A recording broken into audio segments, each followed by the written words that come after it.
sportsfitnessfestival.com. Don't miss the AFT International Sports and Fitness Festival at Port Panthers November 4th and 5th. There are health talks, youth activities, a bazaar, a walk for good, and lots more.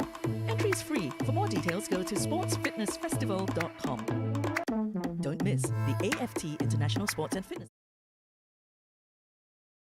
Look at stacking, having the foundations right first, right? So do you remember what we actually talked about in the first workshop? Protein. Yes. Okay. Yeah. Yeah.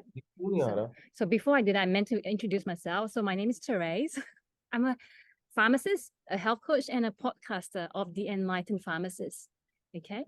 So I have a bit of history in terms of my family history of type 2 diabetes, and led me to a journey of understanding chronic disease and how I can apply strategies to help myself and my clients to actually prevent chronic disease and to optimize health with science-backed strategies.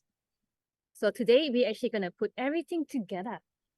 Now we've stacked 3 plus 3, and today is the icing on the cake. We have the 3 on food and symptom.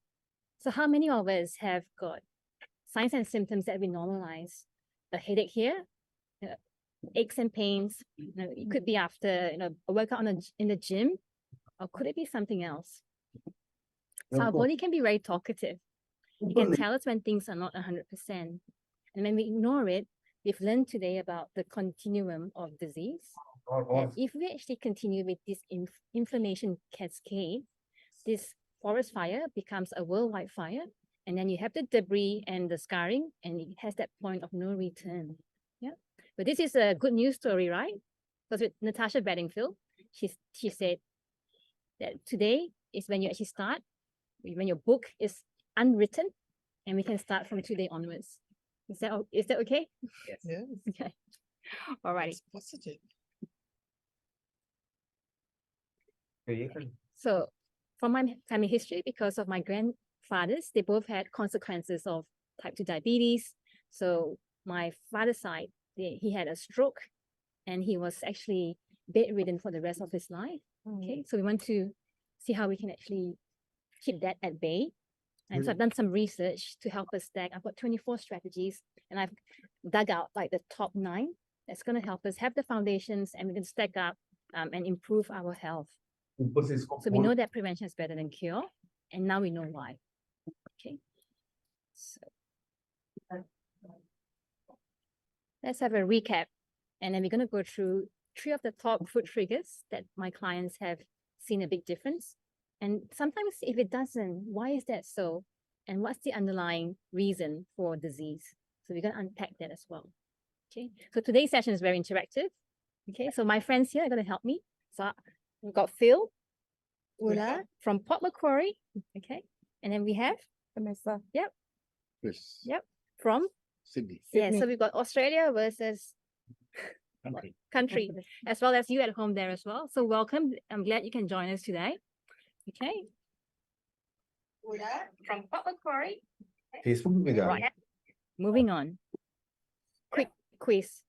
Protein target. How much protein do we need to get target per meal? Yay. Okay. 30 Yeah. grams? So 25 to 30 grams is how much the research tells us is required to build muscle. Okay. So if you were to eat like chicken, how much chicken would be about 30 grams, do you think? Okay. Yeah. So, Yeah. 30 grams. Yeah. Maybe the leg.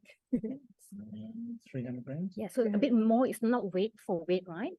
So if we go into a tracking like app, so I'm going to go through some resources that you can take home and then use it, and so you can actually strategize for your health. So chronometer, what you do is you put in like whatever food you're eating and the weight, and it will tell you. So 100 grams of chicken breast is about 30 grams of protein. So that's about enough for your muscle synthesis. So when you say 100 grams, Yes. is that the raw chicken or the cooked chicken?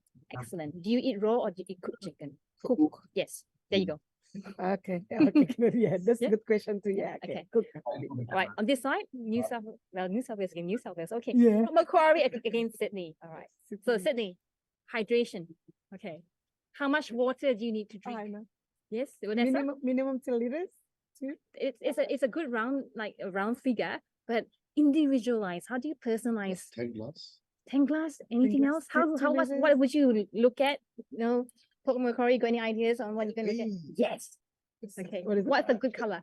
What do you aim for? Light color. Yes, Oh, yes, Not yes. white, but Yes, light. very good, excellent. Yeah, okay. So we have a urine chart that we discussed where they look at athletes, and we can tell that because we all have different requirements depending on the weather. If you're in Sydney and Port Macquarie, it's different, and your weight and what your activity is as well. Because Phil is a super athlete; he does tennis, swimming, cycling, and weights as well. Okay, so the aim of the game is to have your color of your we. I hope you don't mind me talking about the we. I think we can friends. We can talk about bodily fluids. Okay, so light yellow.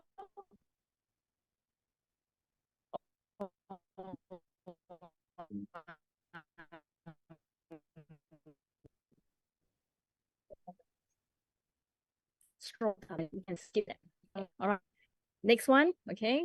I think 1-1 now with New South Wales. Sorry. All right. Next one, is about sleep, right? Why is sleep important? Oh, that's You organize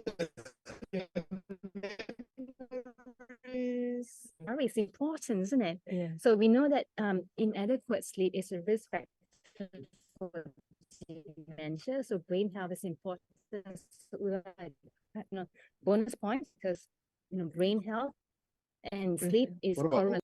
I think it's 20, 23, 21 to 23. Yep, close to 18-20 degrees is Oh, good 18, because you 20. want it to be a bit lower for help your body to wind down, right? Okay, how many hours is what the study show us? 7. Yeah, very good. 7. Yep. Good. Okay, so 2, 1.5. Okay, next question. Eating window. 18. All right, eating window. 10 hours. Yes. Come on, Port Macquarie, what's happening here? New Sydney is actually getting all the marks. All right. Bonus points if you can tell me what happens when you eat within the 10-hour window. or you have Fast for longer. Yeah. So you have housekeeping more, and then when housekeeping happens, Yes. you have less weight control because when you are sleep deprived, your hungry hormones come out to play. Yeah. So there are studies that people who have less than 5 hours are highly more prone to obesity. So sleep can help you, regulate your weight as well. And the other indicators is your blood pressure Oh, blood pressure. and your sugar regulation. So if you get enough sleep, you can regulate your hormones and have good weight control, as well as your blood pressure and your sugar, which is one of the food triggers that we're going to be diving deep into as well. Okay, best time to exercise. 30 minutes. Within meal. Within meal. Excellent. Yep. Morning, afternoon, and night. Yes, time. very good. So 3 you want to times a split day. it 10 minutes time 3 times a day. So Meals. Within meal. within 30 minutes of eating, ideally to regulate your blood pressure, your sugar, You're processing food. yes, your team, and most of the time, it takes a while for it to actually get into the system because you want your raw material, you're trying to regulate your blood pressure, your sugar, and your weight. Then that's the studies for within 30 minutes of eating your of exercise. Yeah, so it depends on the context. And we can actually apply these principles, but well done. I think it's a tie. So 3-3. Sydney versus Port Macquarie. Okay. All right. Next one, addictive foods. Fat Okay. Sugar. Look, I have to give Sydney this because that is the secret sauce. It's the dynamic duo. Okay. Bonus points, Port Macquarie. Can you tell me why? Why is fat and sugar the secret sauce for addictive foods? Yes. So Yum. palatable. The fat brings the the taste. And the second point, there's mostly refined carbohydrates. Sugar, you Yeah. get really energized when yeah. you get a bit Energy. of sugar Yeah. initially. Yeah. and So the then- secret, yes, then love, you get the crash. That exactly. is not The so roller good, and coaster then you ride. have to have more sugar Fabulous. Okay, that's great. So with addictive foods, now we're more aware. We've drawn the curtain. Chris highlighted it's about palatability, the fat, and then it's also the immediate release of the sugar hit. So it's refined carbohydrates that's found in white flour and sugar. So that is the secret sauce. All right. This is going to be the sort of the tiebreaker. Okay. Waist circumference. How much would you recommend for men of Caucasian descent? Sorry again. Men. Less than 95. Yep. So about less than 94. Very good. The woman 80 and her Yep. Yep. 80. Yeah. Very good. Oh my goodness. Somebody's Because been listening. Because my one I write down I think my one 90. Yeah. And I look damn. Okay, so now it's a tie. It's a tie. One more question. One more question. If you are of Southeast Asian descent and you're male, 85. Less than 85. it was a trick question. So it's the same for 90 centimeters. 90 centimeters. Sorry. What did you say? Oh, is it 95 for Yes, for Caucasian, it's oh, 90, then it's 90. 90. Yeah, it's 5 a- centimeters less. excellent. So there's a difference with our genetics and also our cultural background. And so the World Health Organization has adjusted it for ethnic differences as well, because we've got different like bone structure and backgrounds as well. Okay, are you guys ready for the so we've done 7 of the 9. And so we just have a little bit more to go. Okay. All right. So with your health questionnaire, have you completed questions 9 and 10? Okay. So for those of you at home, I've put in the chat box for you to access it. Go to the Sports Festival website. The QR code is just right at the back of me. And go under More, and then under Feedback, you find there's the health questionnaire. And I also appreciate it if you can actually complete the feedback form. For this one, it's our workshop number 3. So feedback form number 3, so I can improve this workshop for you. Okay. So the questions are, number 9, what makes you sick? When I say sick, what makes you feel bloated? Give you a bit of gas, constipation? Eat too much. Excellent. Because after Ramadan we have festival. Because a lot of food, I want to eat everything. So because there's only one chance to eat, satay, gulai, and everything. I want to eat more. I don't want to miss out, and then I feel sick. So remember that cycle of food addiction, right? When you actually feel deprived, and then you kind of binge, and then after that it becomes like a shame, and then sort of like that cycle. Okay. So consistency is key. Because Yeah, you cannot yes. eat more. And slowly as well. Sometimes after a fast, we don't want to again put everything to the body because it has to kind of re-kick the engine, restart the engine. So it takes a while. That's why. Slow and steady wins You the cannot race. eat non-stop. And that's the key thing. And that's what we unpack about the fasting as well.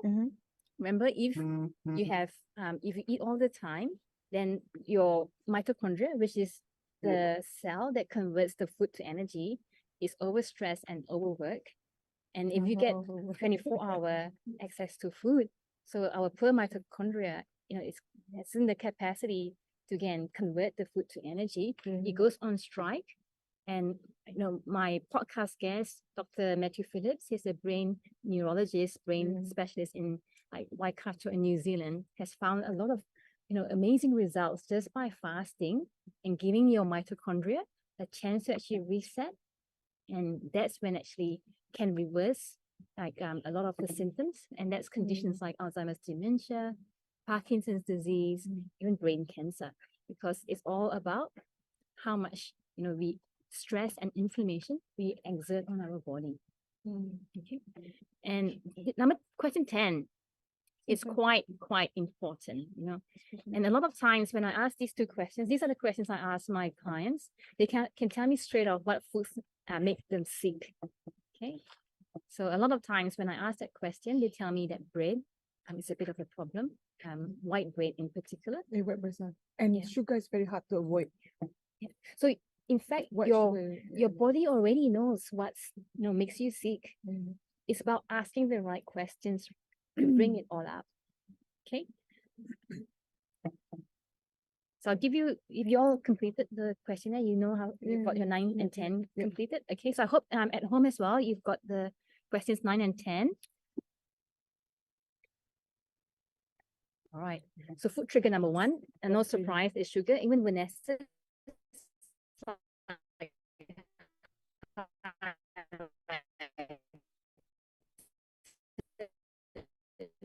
And she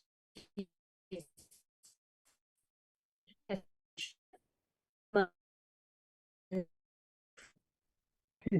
Okay, so what I've tried, I don't like you know. Sometimes like when I'll eat more addiction cycle. Phil also, you had a strategy as well, like you don't really keep these foods at home, and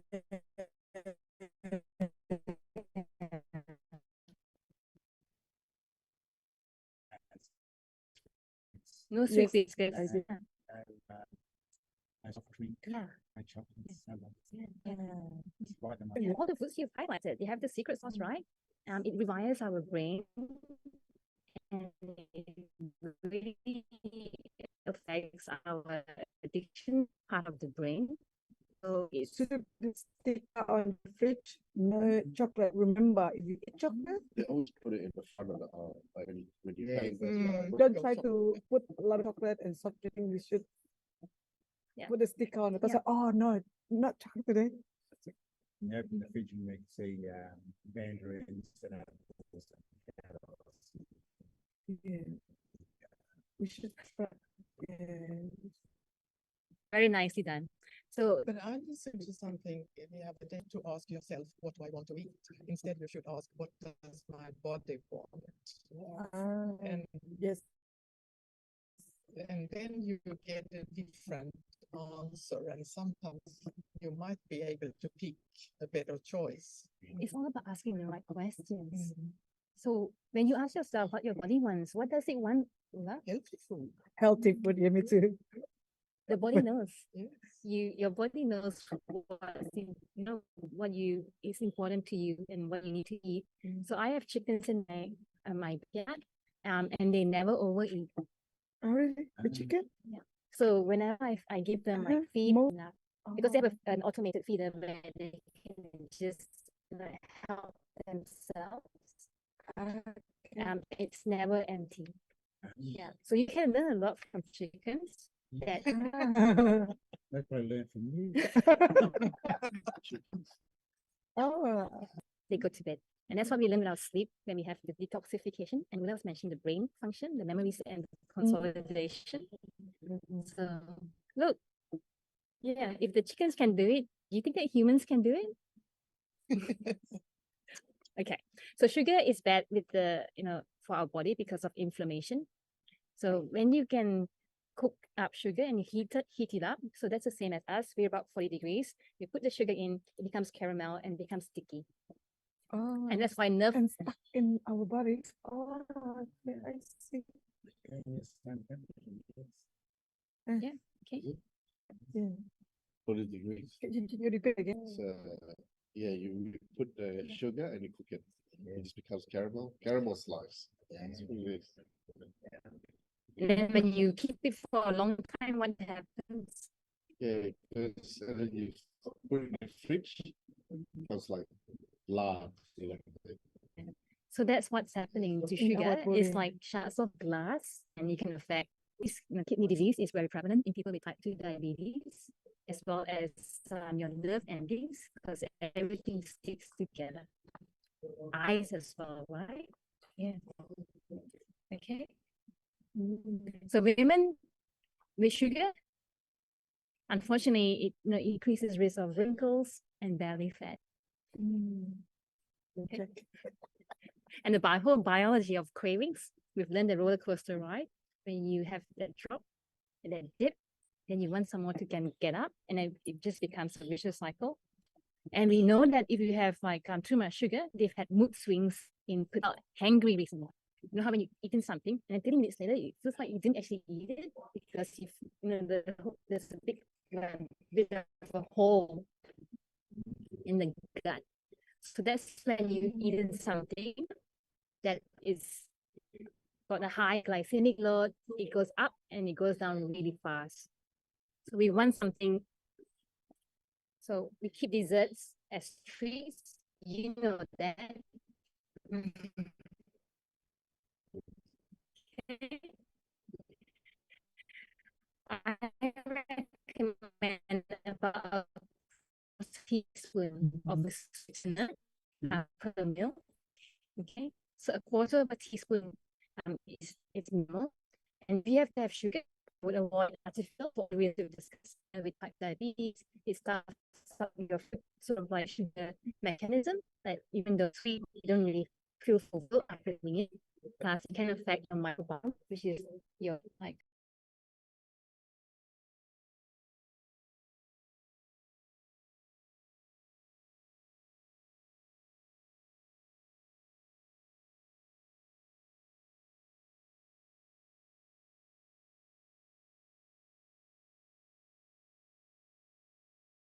and sugar becomes fat. So good thing is bad. If you have something sweet, right? You have choice, and you know, quarter teaspoon, whether you use refined sugar versus raw honey, because refined sugar, it really is dead calories out of it. But with the raw honey, you've got the enzymes. You've got all the vitamins and minerals. You know that Which one, the raw honey? raw honey is when it's not heated up, so they get straight from the beehive. That's probably ideal. How to get that one? So a lot of times they would put on the packet, it's raw honey. I see some Oh, you have to check. supermarkets. Oh, Yeah. you have to check raw honey. Yeah. Do you guys? Expensive, like, depends where you buy it from. It can be very expensive. We just get the 100 taste test Yes. and then use it very sparingly. Dates is also a sort of like in our religion. Okay. Yeah, dates and honey. It's mentioned like holy books. So this is simple truth. It's amazing what we can learn from ancient tradition. Yeah, cows in there too, so you can eat cow and milk too. Thank goodness. All right. So if you had to choose, like on your plate, and you had carbs, vegetable, and meat, which one would you eat to regulate your sugar? Of course, veggie. Yep. Yep. And I then, love meat. yeah. So veggies, meat regulation of the sugar. There's already something there in the tummy. So it's not just sugar that's going to be digested. So when you have a mix, that's going to help with your sugar control and regulation. Fabulous. And bonus points, like what do you do after a meal? Go for what? Yes. Exercise. At least for how long? 30 minutes. 10? 10 minutes each. Sorry, 10 Sweet time. morning. Yes, from there. afternoon, Please clarify. and nighttime. So if we split it, 10 minutes after 10 each meal minutes. is ideal for sugar control.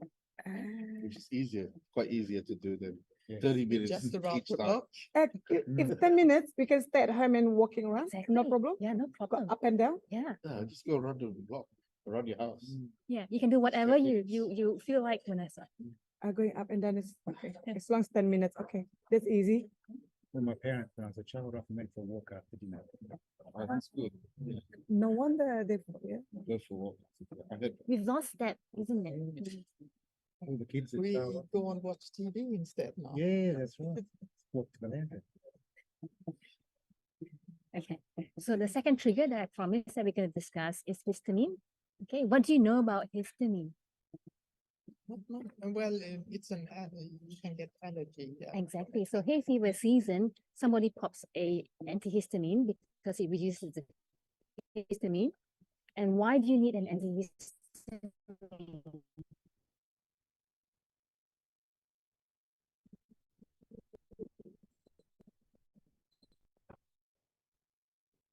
Green coat. So lots of watery eyes. Oh, so all yeah, the yeah, symptoms of watery. hay fever, mucus. So all these things, the body's trying to get rid of the pathogen or the bad bugs by releasing all these like fluids and bodily like mucus and that sort of thing. So histamine is a reaction or response to inflammation. The trigger could be pollen or some sort of pollution, whether it's bushfires or smoke. We have histamine receptors everywhere. So things like headaches, if you've got too much histamine, that's one of the signs and symptoms. For women, heavy menstrual bleeding. I've had Yeah. clients who've had to have hysterectomies, and when you actually look at their medical history, they have a lot of heavy menstrual bleeding, and we'll unpack as well how diet-wise we can actually reduce the histamine load. Okay, so there's 4 different histamine receptors. It can affect the lungs, which we've discussed, the gut. So things like constipation, diarrhea, abdominal pain. When you've got too much histamine, any of that can happen, as well as the brain receptors.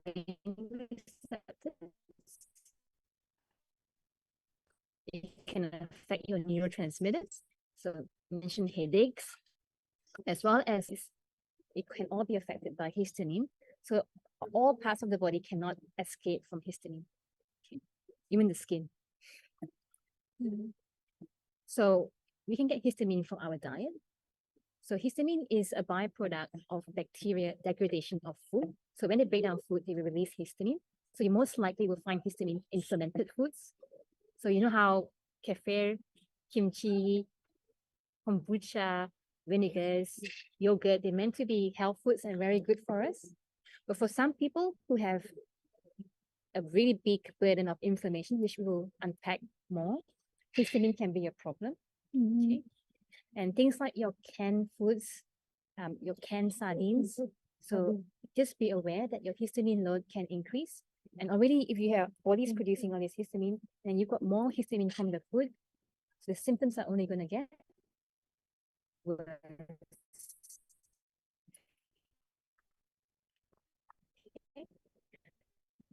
So one of my clients, a lot of Asian cooking has a lot of histamine. So when one of my clients reduced the seasonings, that's when her headaches disappeared. For some people who have a high inflammatory signs and symptoms. Okay. So the other food triggers that you may or may not be familiar with, gluten. So the wheat that we actually eat nowadays is so different from our ancestors. It's been farmed, it's been genetically recognized compared to the olden days. For some people, that can be a problem and harder to digest. So that's why there's gluten sensitivity. Okay. So we've learned about anaphylactic reaction, where it's an emergency. So there's 8 different foods. Gluten is one of them, and so is dairy. That's what we're talking about today. So it can cause serious reactions in some people. Okay. So dairy, we know it's in cheeses and in milk as well. So some people can't actually tolerate that. And for dairy, it could be either the protein, which is the casein, or the sugar part of the dairy, which is lactose. So even if you drink lactose-free milk, some people might be intolerant to the casein, which is still in lactose-free milk. All right. Any questions so far? Okay. So now to the interesting part, oxalates. Okay. Has anyone come across oxalates before this? No, not as much as. I haven't really heard that it's bad for you more than the rhubarb. Yes. So I think it also, yeah. So with oxalate, we know that in medicine, people can get kidney stones. And if anybody's experienced kidney stones, it's the worst case. You will have to use machinery to actually get rid of it if it's really bad. And the whole risk of recurrence, is high, 30–50%. The rate of kidney stone in Australia is up to 8%. So out of 8% of people can have kidney stones. And there's many different stones, but the most common one is calcium oxalate. And so for most people, they respond well to a low oxalate diet. And that's about 30–50 milligrams of oxalate. And so with oxalate, the problem is it can cause inflammation and pain. So it has also been associated with heart disease, like sudden cardiac death and metabolic disorders. So we've learned about metabolism, how we actually convert food to energy. So conditions which is associated with metabolism, that trifecta, dysregulated blood pressure, cholesterol, and sugar control can contribute to those disorders as well. Interestingly, recurrent urinary tract infections And there is a group called lowoxalate.org where they found that in kids with autism, going on a low oxalate diet has made a big difference to their behaviors. So we're still learning a lot about oxalate and histamine. The jury is out about the chicken and egg, like what caused the chronic condition. Is it the food we eat or the underlying inflammation, which we can discuss next? And if you imagine, if we know that oxalate can actually cause problems in the kidney and it can cause kidney damage, imagine where else in the body you can get oxalates. So it can deposit in the bone, in the lungs, the spleen, and the thyroid. Yeah.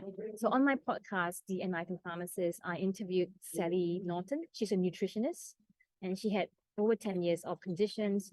And one of the things she had was genital pain. So she found the Vulvar Pain Foundation. And they've done this for over 20 years, where they found that a low oxalate diet helped women in terms of that stinging sensation. So if it's oxalate, it could make a difference. So by now you'll be thinking, what the heck does the oxalate come from, eh? All right, let me tell you. So vegetables, because it's mostly in plants, beets, and Ula, you're right, rhubarb, chard, Swiss chard, and spinach. So spinach is one of the worst offenders. One leaf has about 5 milligrams. So I don't know whether you've heard about one of the Hemsworth brothers. He went vegetarian when he found a new girlfriend, and he was in this big sort of health kick, and he had spinach smoothies for a couple of days. And a young man like that, he developed kidney stone. Okay. Yeah. And I'm sorry, my chocolate lover friends. Chocolate is also got oxalate, but it's not too much. So the good thing is with these food triggers, it's not an anaphylactic reaction. It is not an all or nothing. So again, it's about knowing, what you're eating, having awareness, how much your body can tolerate, and consistently choosing foods that nourish and fits your genetics and your predisposition. Okay, so nuts.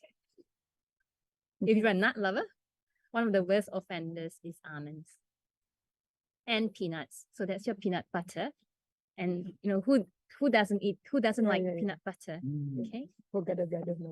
Exactly right. So in Asian cuisine, we use peanuts in almost everything. Yeah.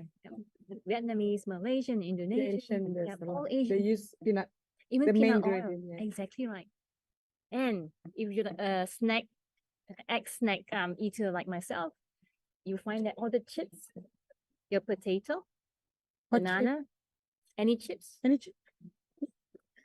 plantain, Love it, yeah. sweet potato,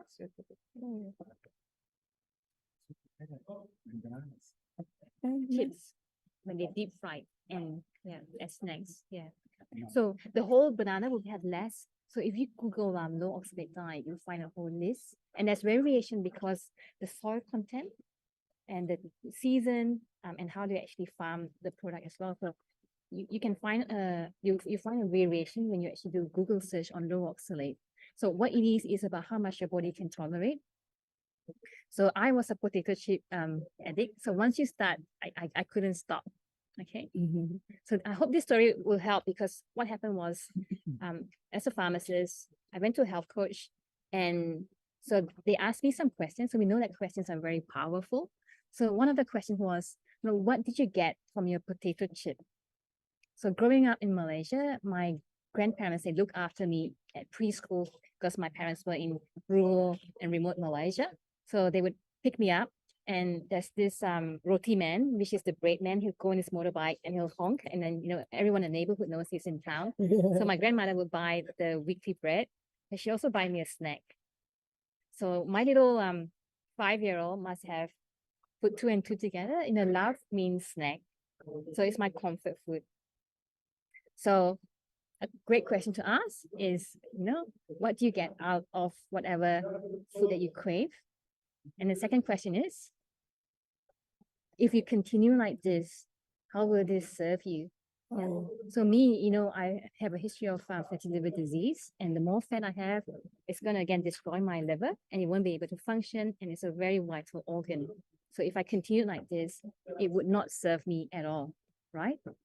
And the third question is, So what's a better, safer alternative? Okay, so I enjoy music, so I could learn to play the ukulele, which is a small guitar, or I could ring my friends and have a good chat. Do you enjoy music, Phil? He Yes. will buy himself a trumpet So Phil is interested in getting a trumpet. Yes. Yeah, wonderful, instead of peanuts. You will have a trumpet. okay, beautiful. Mm, So we found a better, safer alternative to peanuts for Phil. yes. Yeah, so it doesn't have to be food. Mm, So whatever fills the gap, that comfort, feeling of joy. My side food is carrots. I'm hungry to eat carrots. Fair enough. Okay, so let's unpack inflammation because food triggers is just a small picture in the bigger picture. So inflammation is that forest fire that goes out of control. And there are many risk factors to that. Okay, so on my podcast, I interviewed guests who transform their own health and others. So there's a holistic dentist, David Cowhick. So dental health is very important because it's the entry point for pathogens or bed bugs. So if you have bad teeth, there's a high chance that you're going to have problems because it's the first point of entry. Okay. If you have any nutrient deficiencies, so I've interviewed Professor Julia Rutledge. She's a psychologist in the University of Canterbury, and she's found randomized control trials where they gave high strength, broad spectrum multivitamins to kids and found more calm kids in terms of behavior disorders in ADHD and autism. So are our kids getting sick because they are nutrient deficient? So these gaps in nutrients can increase the burden of inflammation. So can infection. So we've had the COVID, so that's a big virus. And we know how it increases inflammation. There's also mold. So we've had water damage in a lot of places, from Lismore to Port Macquarie to Queensland. So it's being aware of your different burdens of inflammation and unpacking it. And obviously we've talked about insulin resistance. When you have so much sugar that the pancreas goes on strike. We've talked about mitochondria, how when also you have 24/7 feeding, it's overwork and overstress, and then what does it do? It goes on strike. And this is an important cell because it converts your food to energy, and it's been associated with Dr. Matthew Phillips' work with brain disorders like Parkinson's disease, dementia, and brain cancer. Okay? And obesity is a big problem. And we have to put poor sleep as well because we know it's an important indicator of good health. I can always tell the quality of my clients' health by finding out the quality of their sleep. Okay. And obviously a sedentary lifestyle, if you don't use it, you lose it. Stress. So we haven't talked about stress. So stress chemistry is real. It increases your inflammation, as well as toxins in the background, whether it's from pesticides or pollution or additives that we get in processed foods. So every individual is different and has a different burden of inflammation. We're not sure whether it's the chicken or egg. We've had things like leaky gut because of the physical damage that it happens in our lining. We don't know the food intolerances that we've discussed. Is it the whole burden of inflammation? And then you have all these food intolerances. So again, chicken and egg. Leaky brain, because if you have things escape your stomach and it goes into your blood-brain barrier, and they have studies to show brain fog and fatigue can happen as well if you have leaky gut. And obviously the immune disorders, the worst case scenario, your rheumatoid arthritis, endometriosis, fibromyalgia, Hashimoto's hypothyroidism, inflammatory bowel disease, psoriasis, Sjogren's. All these conditions could be the tip of the iceberg. And when we unpack it, there's all this burden of inflammation, depends on every individual's risk factors. And then you have the multi-system disorders, when it's the extreme part of the equation. We have chronic fatigue syndrome, multiple sclerosis, and they've also had, like in kids, multi-system inflammatory syndrome as well. So when there's too much inflammation, you have a body that's dysfunctional. So food triggers could be part of the equation, could be a chicken and egg, but we can do something about it by looking at our, by voting with our foods and understanding our baseline. And that's why the health questionnaire is a good starting point. So I'll share with you the resources I use for my client as well. But I was going to tell you about Jenny. So Jenny is 58 years old, and she came to see me with chronic fatigue, skin rashes, and bloating. So when we identified her food triggers, so we unpacked that, but we used the chronometer app. My clients get the paid app, and we can go and deep down into the micronutrient level.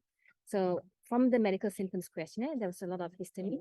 So when we reduced the histamine for 2 weeks, her symptoms reduced. So for her, it was histamine. And in 2 months' time, she felt like her old self again. Yeah. So it can be that simple. Health can be simple if you know what to look out for. Okay. And the reason people fail is that they don't measure what they wish to control. Yeah. If you don't know where your starting point is, how do you know whether you are 5 steps forwards or 10 steps backwards? Yeah. All right, we're nearly there. So these are the resources. So I've got my website, pharmacistedit.com. So We don't see the resources. okay. So I'll send you a link if you like. If you've got your email addresses. So anybody wants to reach out to me can get onto my website. My email address, Therese, Therese @pharmacistedit.com. If you get stuck. So Teddy K. Norton has an oxalate guide. When you actually subscribe to it, she sends you a 101 on oxalate toxicity. And I will be announcing when my podcast with her is launched. It's probably the next couple of weeks. She's wrote a book called Toxic Superfoods, because you wouldn't think a healthy lifestyle like spinach, nut milks. No, spinach, everything was a good thing. Yeah. Yeah. What's the spinach? So remember, it could be because of your inflammatory burden and inflammatory load, that some people are worse off than others because their burden is so high. Yeah. So it's about individualizing like the food triggers to your individual circumstances. So also there's a really good beginner's guide from FX Medicine, which is an Australian practitioner's sort of website, but I think it's got a good beginner's guide because I think a lot of my my community, they are very educated and they know how to optimize their health. And I've got a glucose goddess, her science-based like information there as well. And the food tracker that I recommend is Chronometer. It's a Chronometer app. Chronometer. Yeah. Or CR. Onometer. Yeah. Okay. So because you all lasted the whole day, really, you spent this time with me, I'd like to offer you my Food Triggers e-guide.